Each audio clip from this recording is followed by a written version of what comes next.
Good evening. So today we are going to start with primary effects of air pollution and secondary effects of air pollution. Generally air pollution से होने वाले क्या क्या effects है, जो direct effects होते हैं body के ऊपर उनको हम primary pollution effects बोलते हैं, और जो effects which happen अब after mixing with some or the other substances of atmosphere or say those who which are the later effects, okay, तो इनको हम बोलते हैं secondary effect of air pollution. ठीक है, तो इस हिसाब से दोनों जो इफ़ेक्ट्स है उनको आज हम डिटेल में स्टडी करेंगे कि वो क्या है. Okay, so first is primary effect of air pollution.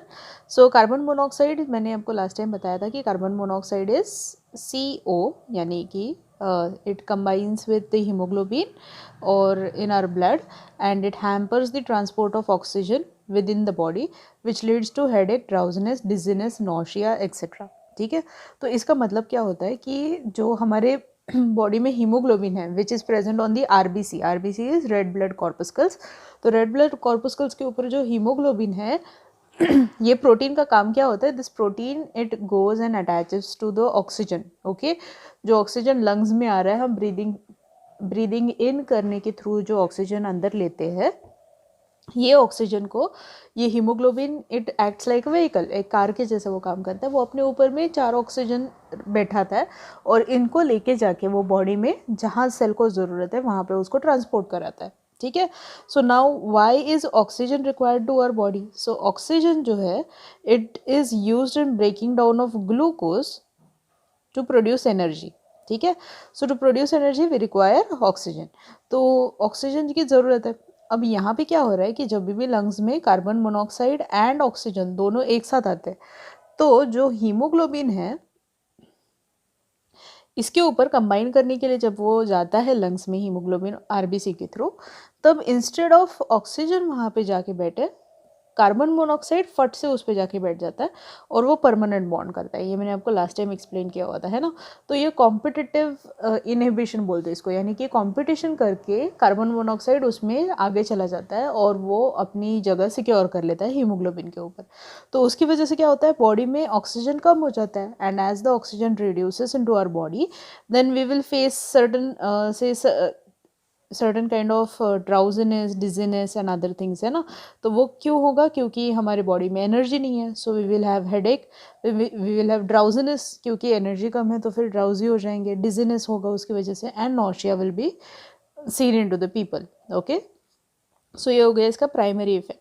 अब इसका सेकेंडरी इफेक्ट क्या है. So exposure to high levels of suspended particulate matter, sulphur dioxide, oxides of nitrogen and other air pollutants irritates the eyes, nose, throats and lungs. Okay, so years of exposure of these air pollutants can lead to respiratory diseases such as lung cancer, asthma and bronchitis. तो ये pollution levels की वजह से होता है, यानी कि जैसे मैंने आपको लास्ट टाइम भी एक्सप्लेन किया हुआ था कि अपना जो एयर है उसमें जब अगर सल्फ़र डाइऑक्साइड हो गया या फिर ऑक्साइड्स ऑफ नाइट्रोजन जो है NOx जिसको हमने डिनोट किया हुआ था, तो ये अगर रहते हैं तो ये हमारे म्यूकस मेम्ब्रेन्स जो है, यानी कि जो हमारे इनर लाइनिंग ऑफ माउथ हो गया, आईज़ हो गया, थ्रोट हो गया, नोज़ हो गया, ये सब में एक मॉइस्चर लेवल मेंटेन किया करती है बॉडी, और ये उसको हम म्यूकस बोलते हैं. तो इसके साथ ये रिएक्ट करके उसको कोरोड करना और उसके सेल्स को डैमेज करने का काम करता है. ठीक है, और फिर ये कंटिन्यूस डैमेज जो अगर बहुत सालों तक चलता गया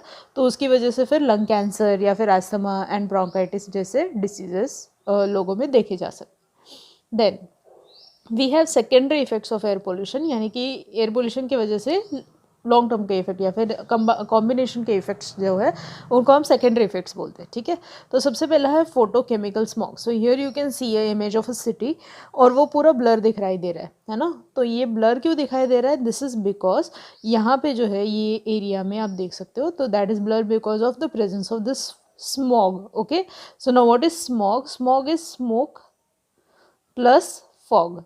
ओके, तो स्मोक एंड फॉग का जब भी कॉम्बिनेशन जनरली जब भी से कि सिटी में जनरली दिन भर में व्हीकल्स चलते हैं या फिर इंडस्ट्रीज चलती है, तो उसकी वजह से एयर पोल्यूशन होके पूरी तरह से वो एयर एटमॉस्फेयर जो है उसमें ये पोल्यूटेंट्स भर जाते हैं, जिसको हम बोलते हैं स्मोक, राइट. तो स्मोक के थ्रू वो भरा हुआ जो एटमॉस्फेयर है जैसे ही रात होती है तब जब भी फॉग प्रोडक्शन स्टार्ट हो जाता है तो इस कंडीशन में क्या होता है कि ये जो फॉग के ड्रॉपलेट्स है, छोटे छोटे माइक्रो वाटर पार्टिकल्स होते हैं, उसमें ये एयर पोल्यूटेंट्स और ये स्मोक जो है वो ट्रैप हो जाता है। तो उसकी मिक्सिंग की वजह से क्या होता है, इट प्रोड्यूसेस स्मॉग। और ये स्मॉग जब भी लाइट को एक्सपोज हो जाता है तो उसमें केमिकल रिएक्शन हो जाती है, इसीलिए इसको हम बोलते हैं फोटोकेमिकल स्मॉग। ओके, जो यहाँ पे बोला गया है फोटोकेमिकल स्मॉग, तो that is because of the chemical reaction between smoke and fog and on exposure to light. ठीक है, so it is said to have adverse impact on plant growth as it forms a layer on leaves along with the dust and blocks the sunlight from being absorbed on the leaf surface। तो ये मैंने आपको last time भी बताया था कि photosynthesis करने के लिए लीफ का जो अपर रीजन है it is rich into chlorophyll, जो कि लाइट को ट्रैप करता है। और अगर ये ऊपर का सरफेस ही पूरी तरह से डस्ट से और सब चीज़ों से कोट हो जाएगा तो ऑब्वियसली उसको लाइट कम मिलेगा। तो इसकी वजह से क्या होगा, फिर जाके वो प्लांट जो है वो लाइट एब्जॉर्ब नहीं कर पाएगा, जिसकी वजह से प्लांट की ग्रोथ तो रिटार्ड ही होगी, उसमें कम ग्लूकोज प्रोडक्शन होगा, कम एनर्जी रहेगी, plants will not grow properly. Okay, so that can be seen into these, that is photochemical smog effect। Then next effect is on seen on the earth, that is called as the greenhouse effect। okay, तो greenhouse effect क्या है, so whenever usually carbon dioxide which is not considered as pollutant because वो बहुत ही कम quantity में 0.03%, सो at higher concentration यानी कि उससे थोड़ा सा भी ज़्यादा हो गया तो क्या होता है कि it creates a thick layer about the earth surface. ठीक है, तो यहाँ पे आप देख सकते हो डायग्राम में दिखाया गया है कि ये अर्थ का सरफेस है यहाँ पे। ठीक है, and above the earth surface you can see that there is atmosphere which is blue in colour. Okay, and then there is a layer of, ये जो दिखाया है ऑरेंज कलर का, that is greenhouse gases. Okay, so this is the greenhouse gases here. तो ये green house gases क्या करते हैं, जब कब प्रोड्यूस होती है, जब अर्थ के ऊपर जब हम एक्टिविटी कर रहे हैं like burning of fossil fuels, industrial usages और ये सब की वजह से जब प्रोड्यूस होता है, so it rises up into the atmosphere and gets accumulated in these areas. Okay, तो इसमें क्या हो रहा है, अभी नॉर्मली जब ये कम क्वांटिटी में रहते हैं, यानी कि इसमें अगर कोई ग्रीन हाउस गैसेस ज़्यादा क्वांटिटी में नहीं है, तो क्या होगा कि सन की radiant energy, solar energy earth के सरफेस के ऊपर आती है, it crashes on the earth and it gets reflected back. Okay, because earth से वो रिफ्लेक्ट बैक होगी, रेडिएट होगी। Okay, so it gets reradiated and escapes out into the atmosphere वापस से, and then from atmosphere into the space. ठीक है, तो ये कंटिन्यूस साइकिल नॉर्मली जब चलते रहता है तब क्या होता है कि यहाँ इस एटमॉस्फेरिक लेयर में ज़्यादा हीट ट्रैप नहीं होती है और ज़्यादा से जो अपना ट्रैपिंग ऑफ एनर्जी है वो नहीं होता है। ठीक है, तो कम एनर्जी ट्रैप होने की वजह से वो एम्बियंट एटमॉस्फेरिक टेम्परेचर मेंटेन करता है। जैसे हमने लास्ट टाइम भी बात की थी, अगर हमारे पास एटमॉस्फेयर नहीं रहता था तो हमारा टेम्परेचर, अर्थ का temperature range would have been much more different. Okay, so जैसे रात में it would have fallen down to -119 degree centigrade and in morning it would have been above 100 degree centigrade. Okay, तो इतना heat अगर अर्थ के surface पे होता था तो उसकी वजह से हमारी डेथ तो परफेक्टली होना तो वो तो पक्का ही था। बट यहाँ पे क्या हुआ, बिकॉज वी हैव एटमॉस्फेयर, तो ये थोड़ा हीट ट्रैप करता है, बाकी का हीट बाहर भेज देता है। तो इसकी वजह से क्या होता है कि ये अपना जो अर्थ का सरफेस है वो एम्बियंटली हीटेड रहता है और जो अपने लिए टेम्परेचर चाहिए वो मेंटेन रहता है। ठीक है, so hence we have a normal temperature of से 27 to 40 degree centigrade in day time and at night time we have it till 30 degree centigrade, right. तो इसकी वजह से हम यहाँ पे सस्टेन कर पा रहे हैं। बट जब नेचुरल ये ग्रीन हाउस इफेक्ट जो था वो हमारे लिए यूज़फुल है, बट अभी जो human enhanced green house effect है उसकी वजह से क्या हार्म हो रहा है हमारे लिए। So what happens here is more amount of CO2 is being present here and these gases like NO2 यानी कि नाइट्रस ऑक्साइड्स या फिर मीथेन, ये सारे गैसेस जब ज़्यादा क्वांटिटी में बढ़ जाते हैं, so now what happens is sun की रेडिएशन जैसे ही अर्थ के सरफेस पे आके क्रैश होती है, वहाँ से वो रिफ्लेक्ट होती है, फिर से ऊपर जाने के बाद CO2 पे क्रैश होकर ये वापस अर्थ पे रिफ्लेक्ट हो जाती है, यानी कि it goes in this pattern now. ठीक है, instead of going into this pattern, पहले क्या हो रहा था, लाइट आ रहा था, क्रैश होके वापस जा रहा था, but now what is happening here, इस कंडीशन में यानी कि ग्रीन हाउस गैस इफेक्ट में क्या हो रहा है कि लाइट अंदर आ रही है सरफेस के ऊपर, फिर से क्रैश होके ऊपर जा रही है, फिर से क्रैश होके ऊपर जा रही है। ठीक है, और ये एटमॉस्फेयर में ही ट्रैप होके रह रही है। Okay. So what has happened because of this कि ये वाला area because of that sun's radiation it is getting heated up. ठीक है. तो हीटिंग की वजह से ये अर्थ का जो नॉर्मल एम्बिएंट टेम्परेचर है वो बढ़ते जा रहा है. ठीक है. और जैसे जैसे ये बढ़ते जा रहा है तो उसकी वजह से क्या होगा, इट विल लीड टू से not so ambient temperature for us, plus glaciers melt हो रही है, प्लस सोलर कैप्स अपनी जो पोलर कैप्स जो है अपनी अंटार्कटिका एंड आर्टिक उसमें भी इफेक्ट हो रहा है. ठीक है. तो इसकी वजह से हीटिंग की वजह से होने वाली ये चेंजेस है. ठीक है. तो this is green house effect.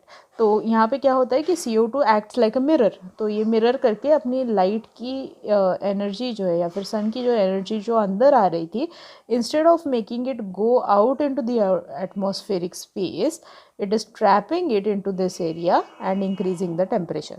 ठीक है. So that is called as greenhouse effect. So the various greenhouse gases are, ये इंपॉर्टेंट है, आप इसको अंडरलाइन करके रख लो या फिर अपने बुक में लिख लो. Carbon monoxide which effects about 60% of total greenhouse effect on the earth. CH4 that is methane gas, it causes 20%, and CFCs which causes 14%. Nitrous oxides it causes 6% of global warming या फिर green house effect. So green house effect leads to yet another phenomenon जो कि भी फ़िलहाल के लिए काफ़ी important है और चीज़ हमें समझने के लिए ज़रूरी है, and that is global warming. Okay. So what is global warming?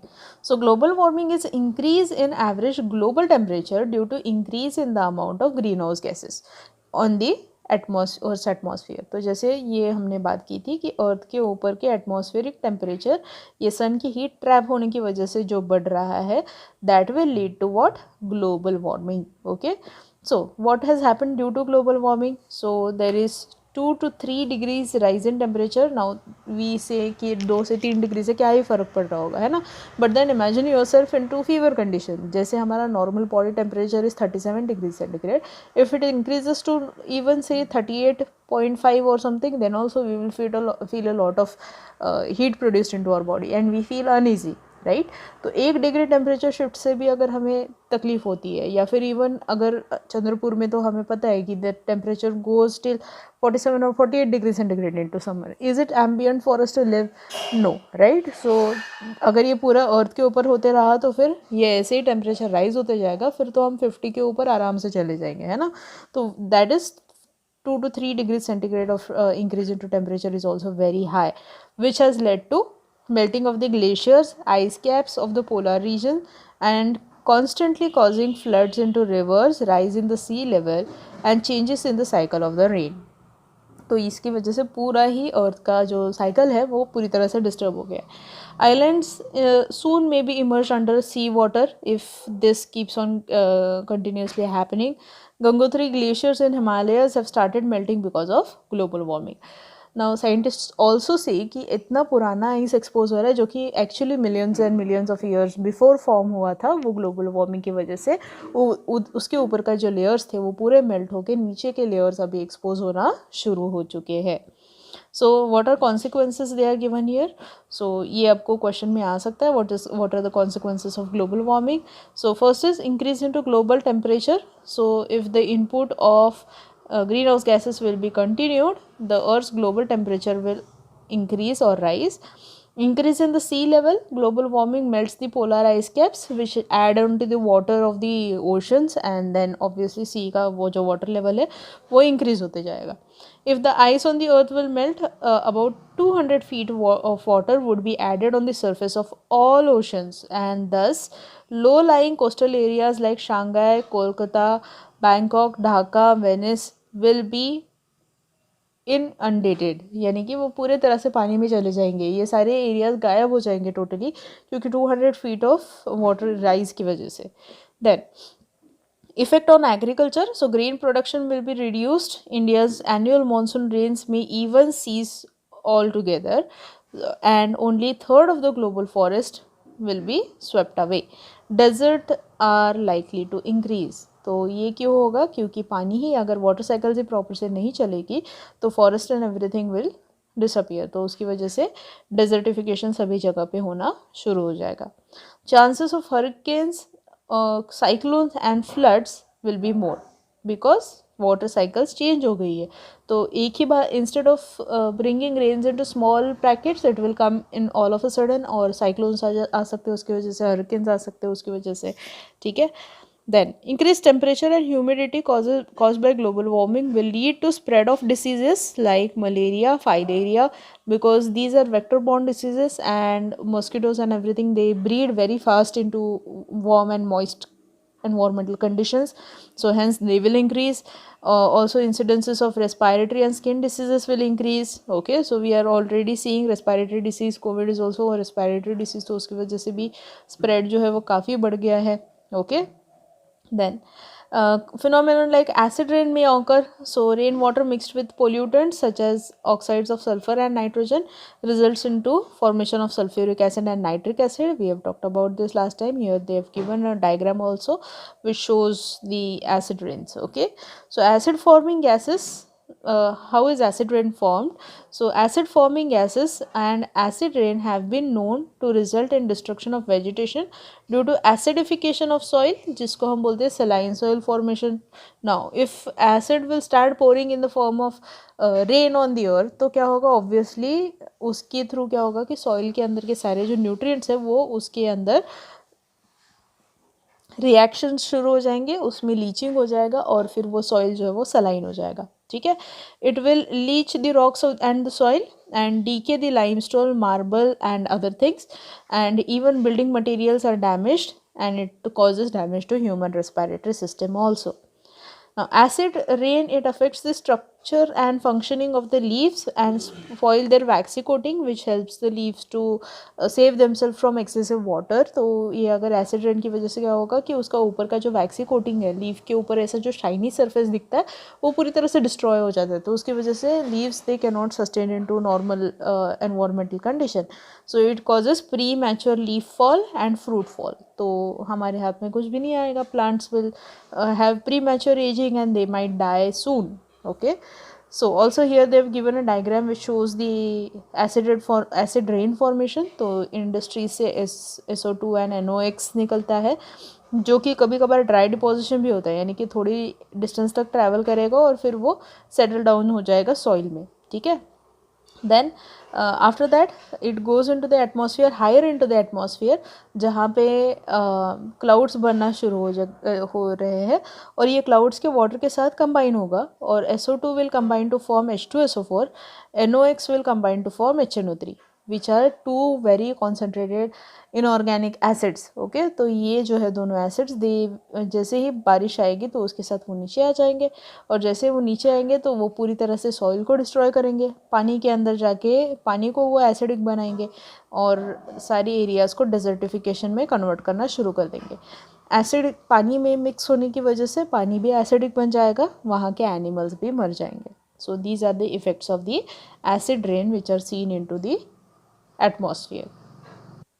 Now we might even think कि क्या ये सिर्फ से theoretical concept है. No, this concept we actually are seeing into historical buildings like Taj Mahal. Okay, now we know that Taj Mahal is very famous for because it is a brilliant white marble का एक structure है ना. तो ये जो historical building है उसके ऊपर एसिड रेन का इफेक्ट दिखाई देता है. So the industries located in and around Agra like rubber processing, automobile, chemical and specially Mathura oil refinery are responsible for producing pollutants like sulfur dioxide and nitrogen dioxide.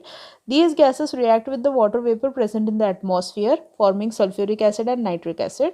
Acid drops down with the rain, making the rain acidic, and acid rain corrodes the marble of the monument.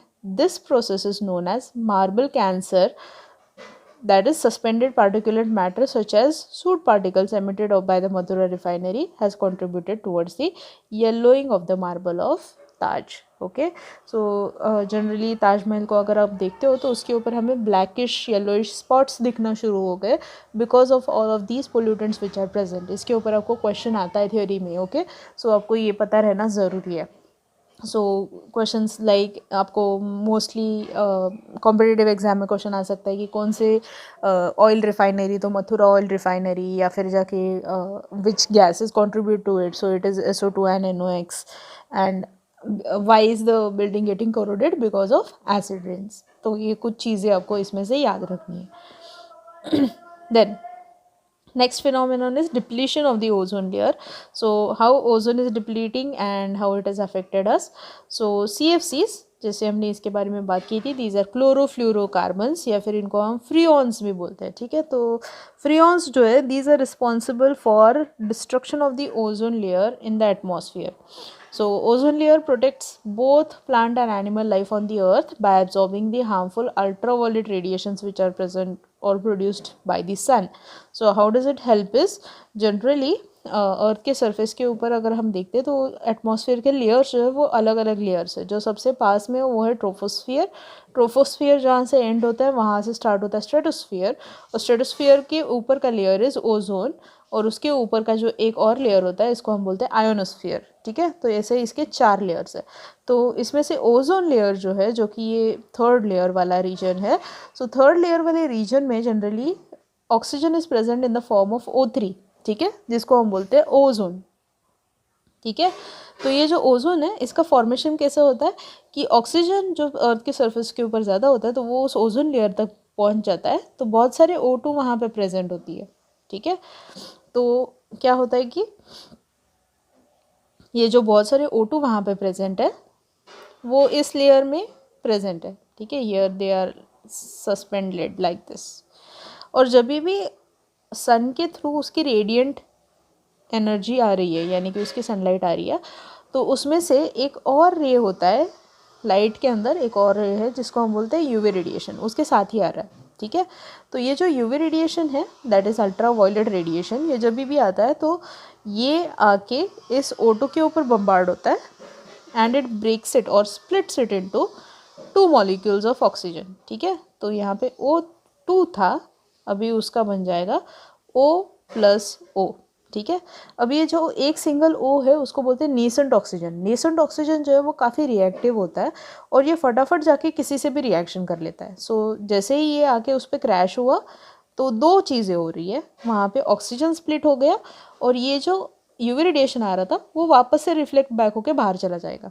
ठीक है, तो इसकी वजह से क्या हो रहा है, अभी ये जो O स्प्लिट हुआ ये जाके किसी के साथ रिएक्शन कर लेगा और वहाँ पे ये रिएक्शन करके क्या बनाएगा, from O2 it will convert it into O3. ठीक है, जिसको हम बोलते हैं ओजोन. ठीक है, तो ये ओजोन फॉर्मेशन इस लेयर में हो रहा है पूरी तरह से. ओके, क्यों? Through these UV radiations which are coming through sun. अभी इस काम में क्या हो रहा था, यूवी रेडिएशन एब्जॉर्ब हो रही थी और फिल्टर होके सनलाइट अंदर आ रही थी. बट जैसे ही CFC एमिट होना शुरू हुआ फ्रॉम फैक्ट्रीज, फ्रॉम से the industries and from the refrigerators and air conditioners, इनके थ्रू जब ये सारा CFCs ऊपर आने लग गए तो CFC it started breaking down the atmospheric ozone layer. ठीक है, तो ओजोन का डिप्लीशन होना शुरू हो गया एंड ओजोन डिप्लीशन की वजह से अल्ट्रावायलेट का फिल्ट्रेशन जो था वो कम हो गया and ultraviolet radiation started to enter on the earth surface. And then this ultraviolet radiations, why are they harmful? Because they react with the DNA of our cell and mutate it to forming cancer cells. ठीक है, तो उसकी वजह से बहुत सारे लोगों में स्किन कैंसर होने लग गया, बहुत सारे लोगों को कैटरैक्ट जैसे सिचुएशंस आने लग गए. तो ये सब किसकी वजह से होने लगा, अल्ट्रावायलेट रेडिएशंस फ्रॉम दी सन की वजह से. तो this happened because of the CFCs which broke down the ozone layer. ठीक है, तो chlorine and bromine which are present in the freons, they react with the ozone and break down the ozone layer, जिसको हम बोलते हैं ozone hole. ठीक है, तो ओजोन में होल क्यों हुआ, because of the freons which are present. So that is because of this the depletion of ozone layer has occurred. ठीक है, तो ये है information about the ozone layer and its depletion. तो आपको याद रखने वाली चीज़ें इसमें से क्या है कि you just have to remember about the ozone layer का प्रेजेंस कहाँ पे और किसकी वजह से डिस्ट्रक्शन हुआ, that is because of freons. Now what do we do to prevent air pollution? So what we can do is बहुत सारी इजी सी चीज़ें हैं जो हम कर सकते हैं into changes into day to day life. जैसे जो भी पेट्रोल यूज़ करते हैं वो अनलेडेड होना चाहिए, तो उसकी वजह से पोल्यूशन कम होता है। Exhaust gases in the vehicle should be passed through a cyclic converter, sorry catalytic converter which converts the harmful carbon monoxide and nitrous oxide to harmless CO2 and nitrogen. ठीक है, तो इसकी वजह से क्या होगा कि पूरी तरह से एग्जॉस्ट के थ्रू निकलने वाला जो धुआं है वो नॉन पोल्यूटिंग रहेगा। Less polluting fuels like CNG, that is compressed natural gas, should be used mostly into cars and vehicles. There are many cars and vehicles and even auto rickshaws जो कि CNG पे run होती है, तो उनको promote करना ज़रूरी है। Regular pollution check on vehicle should be made, जिसको हम PUC बोलते हैं ना, तो PUC का सर्टिफिकेशन होना ज़रूरी है। PUC के थ्रू हम फाइंड आउट कर सकते हैं कि उस व्हीकल का एग्जॉस्ट जो है, यानी कि उसमें से निकलने वाला जो धुआं जो है उसमें से कितना पोल्यूशन हो रहा है। तो जैसे जैसे व्हीकल पुराना होते जाता है उसमें से ज़्यादा पोल्यूटेंट्स निकलना शुरू हो जाते हैं, तो उस कंडीशन में उसको रिप्लेस करना, चेंज करना, ये सब करना ज़रूरी है। So hence it should be regulated, regular checkup should be done. Coal should be made free of sulfur before it is burnt into power plant, so that sulfur की वजह से SO2 प्रोडक्शन जो है वो रिड्यूस हो जाए। Okay, तो उसके लिए ये करना चाहिए। Low sulphur coal should be use for burning. Fume released from the industry should be free from sulfur and oxides before emitting it throughout the chimneys.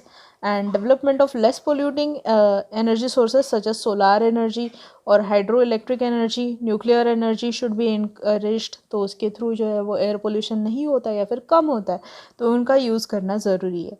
We should plant more trees every year. In June Van Mahotsav is taking place, जिसमें हम likes of trees plant तो करते हैं, but उनको care भी करना ज़रूरी है और उनको अच्छे से रखना भी ज़रूरी है। सो जैसे ही प्लांटेशन बढ़ेगा CO2 का एब्जॉर्प्शन ज़्यादा हो जाएगा। CO2 का एब्जॉर्प्शन जैसे ही ज़्यादा हो जाएगा वैसे ही ग्लोबल वार्मिंग कम होती जाएगा। So hence we require more and more trees. Okay, and instead of burning leaves we should put them into compost pit to make humus. तो ह्यूमस जैसे ही बनाएंगे तो एक तो हमारा सॉइल का फर्टिलिटी इंक्रीज होगा, ऊपर से पोल्यूशन भी नहीं होगा। So hence burning should be avoided. Fertiliser production should be encouraged. ठीक है, तो बायो फर्टिलाइजर्स प्रोड्यूस करो या फिर जाके ह्यूमस प्रोड्यूस करो, मैन्योरिंग करो, कंपोस्टिंग करो। उसकी वजह से एनवायरमेंटल हार्म जो है वो कम से कम होगा और ज़्यादा से ज़्यादा फ़ायदा ही होगा। So these are the things which we can do for prevention of air pollution. So these points you can write if question comes for 4 marks, 5 marks. What are the preventive measures we can take for preventing air pollution? So you can copy this down into your notebook. So we will stop here for today. Next time we will talk about water pollution and finish up with the chapter. So अगर आपको इसमें कुछ doubts होंगे then we will take a Zoom class and we will clear them. Okay, तो कुछ लोगों ने मुझे ओजोन के बारे में और कार्बन मोनोऑक्साइड का डाउट पूछा था, तो आई होप कि अभी वो क्लियर है। अगर नहीं होगा तो फिर हम जूम क्लास में उसको क्लियर कर लेंगे। ठीक है, so I will meet you in to next class. चलो bye bye, all the best, take care, homework कर लेना।